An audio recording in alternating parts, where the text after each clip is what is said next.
Toyota memang nggak satset di kancah mobil listrik. Tapi begitu mereka mengeluarkan produk pertamanya, ternyata asik. Nih, BZ4X. Pengalaman memang nggak bohong teman-teman dalam membuat mobil. Ini mobil yang menarik sekali. Tapi setelah kami tes dalam jangka panjang, kira-kira gimana rasanya?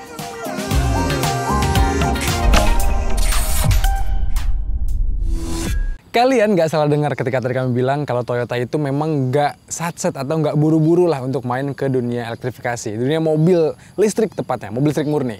Contohnya ini, BZ4X ini adalah mobil listrik pertama dari Toyota yang dijual ke masyarakat di Indonesia dan dijual mulai dari akhir tahun 2020 lalu.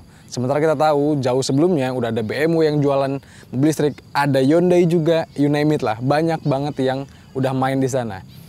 Dan Toyota ketika datang dengan mobil ini, harga jualnya tuh agak-agak bikin merinding teman-teman.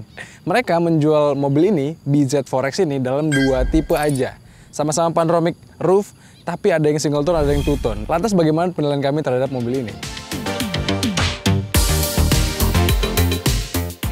BZ4X sebenarnya bukan barang baru di Indonesia. Nggak heran secara desain ya udah familiar lah ya. Tapi karena populasi mobil ini nggak banyak, masih banyak masyarakat yang skeptis sama mobil ini.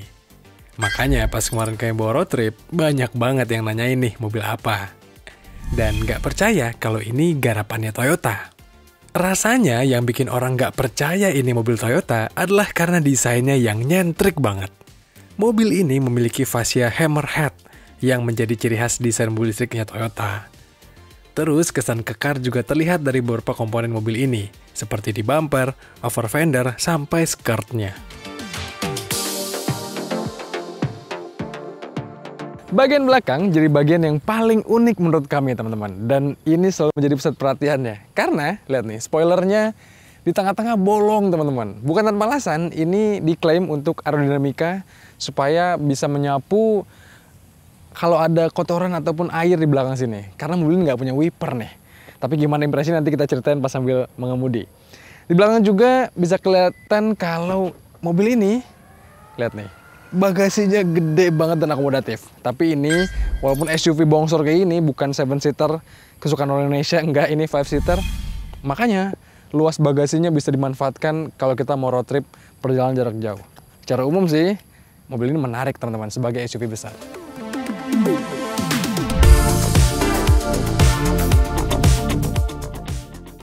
Masuk ke dalam kabinnya pun istimewa, futuristis abis. Apalagi karena kokpitnya yang dirancang demikian. Nih lihat, perpaduan setir, instrumen cluster, hingga head unitnya terasa modern banget. Iya, menariknya Toyota membekali mobil ini dengan perangkat audio dari JBL yang bisa bikin rasa berkendara lebih menyenangkan lagi. Sisanya sih fitur hiburan atau fitur gimmick di mobil ini terasa minim. Nah, tapi yang cakep adalah gimmick tuas transmisi ala mobil dari masa depan. Diputer-puter cuy.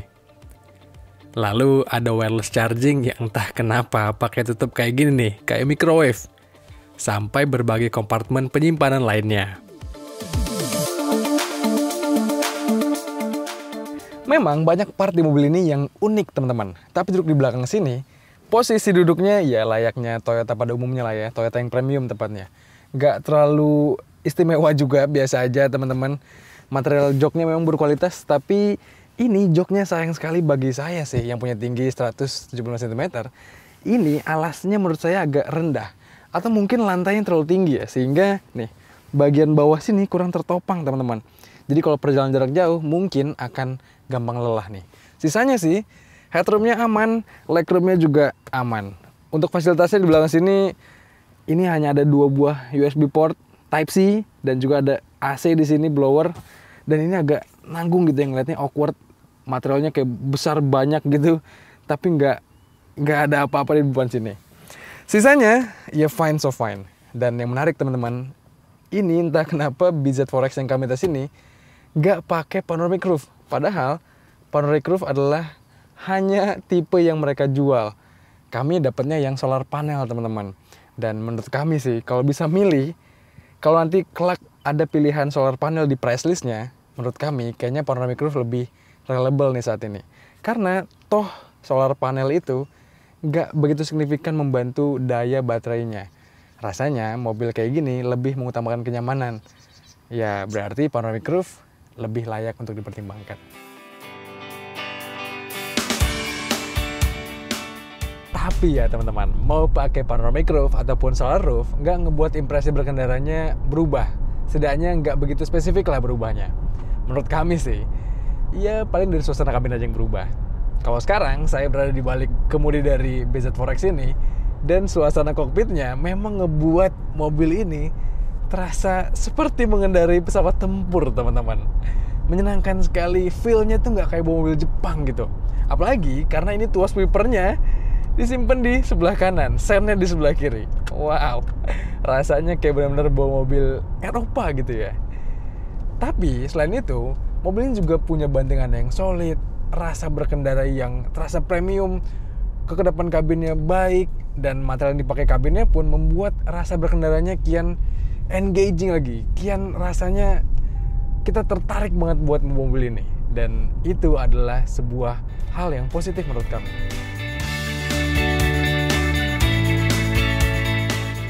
Secara handling memang istimewa. Meski dimensinya bongsor, wheelbase-nya jenjang, tapi pengendali mobil ini jauh dari kata intimidatif. Apalagi karena setirnya yang cukup familiar sebagai mobil kelas atasnya Toyota. Enak buat harian, tapi terasa kokoh ketika bermanuver. Bantingan mobil ini juga terasa all-round. Ada nyamannya, tapi juga ada feel solidnya ketika bermanuver. Ya, thanks to platform barunya Toyota dan posisi baterainya yang rendah di tengah. Satu hal aja yang harus ditingkatkan. Menurut kami, dengan harga hampir 1,2 miliar, Toyota bisa kali ngasih fitur pengaturan setir elektrik.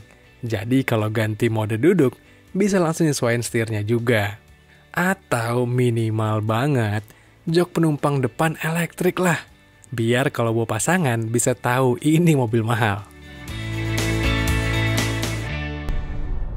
Dari segi bantingannya udah oke, checklist, mobil ini terasa menyenangkan sekali. Lalu bagaimana dengan rasa berkendara dari segi dapur pacunya? Well, layaknya mobil listrik pada umumnya ya, kita tahu kalau mobil listrik itu begitu diinjek pedal akseleratornya atau pedal gasnya, kita langsung bisa merasakan torsi yang instan. Wow, jambak dan menyenangkan sekali. Walaupun mobil ini tuh dari figur tenaga dan torsinya memang bukan yang terbaik di kelasnya. Tapi, ya mobil listrik itu selalu menyenangkan untuk mengendarai. Dan satu hal yang menurut kami perlu jadi catatan positif dari mobil ini adalah mobil ini tuh sepertinya dirancang sama Toyota untuk punya feel yang natural, teman-teman. Jadi, ini tuh mobil yang ketika kita gaspol, ketika kita kick down, tuh, ini tuh nggak terlalu yang jambak banget gitu. Masih banyak mobil listrik lain di kelas ini yang ketika kita bejek pedal gasnya, walaupun di kondisi mode berkendara normal ya, tapi langsung, wow, badan kita terpelanting ke belakang. Kalau ini enggak. Masih ada feel yang lembut, masih ada feel yang coba dibawa lebih natural, sehingga menurut kami BZ4X ini rasanya diperuntukkan Toyota untuk berkenalan, teman-teman. Jadi orang-orang yang biasa pakai mobil ICE ketika mau beralih ke BEV, dia nggak begitu kaget, nggak begitu tiba-tiba panik gitu ya dengan feel berkendaranya. Dan mobil ini jauh dari kata intimidatif.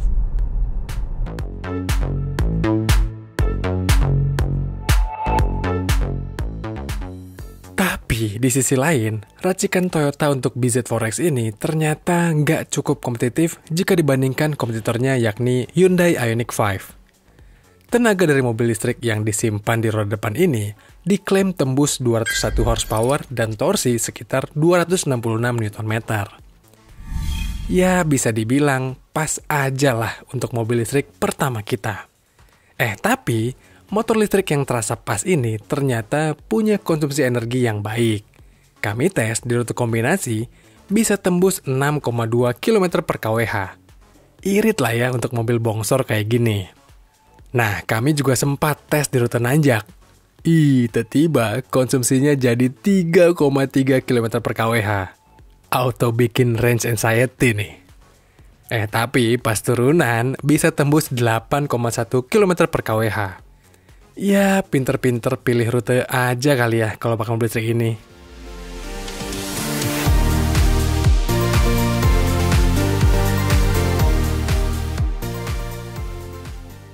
Meski demikian, baterai yang berkapasitas 71,4 kWh ini diklaim sama Toyota bisa menempuh jarak 500 km.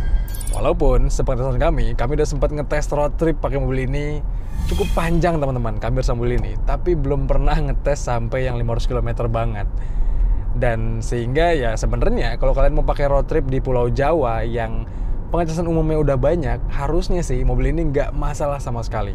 Setidaknya nggak bikin kita gampang anxiety atau gundah gulana karena jarak tempuhnya. Enggak teman-teman. Malah yang menurut kami bisa bikin kita agak-agak range anxiety adalah karena ini tuh di speedometernya nggak kelihatan persentase baterai teman-teman. Setidaknya sih kami nggak menemukan pengaturannya. Jadi hanya ada bar indikator dan juga jarak tempuhnya. Yang menurut kami itu cukup bikin kita agak-agak deg-degser. Tapi selain itu, mobil ini punya juga beberapa kelebihan dan kekurangan yang penting untuk kalian ketahui sebelum kalian meminang mobil ini.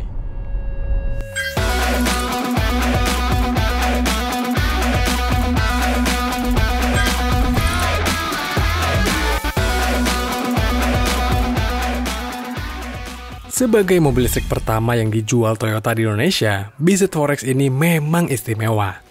Rasa berkendaranya jelas premium, fitur-fiturnya terasa kekinian, sampai teknologinya pun canggih. Cuma dengan harga jual dan spesifikasi yang ditawarkan, menurut kami rasanya BZ4X ini ada di kondisi yang kurang strategis. Setidaknya ketika dibandingkan dengan Hyundai Ioniq 5 dan Kia EV6. Dari harga jual dan speknya, ya jagoan Toyota ini nggak bisa bicara banyak.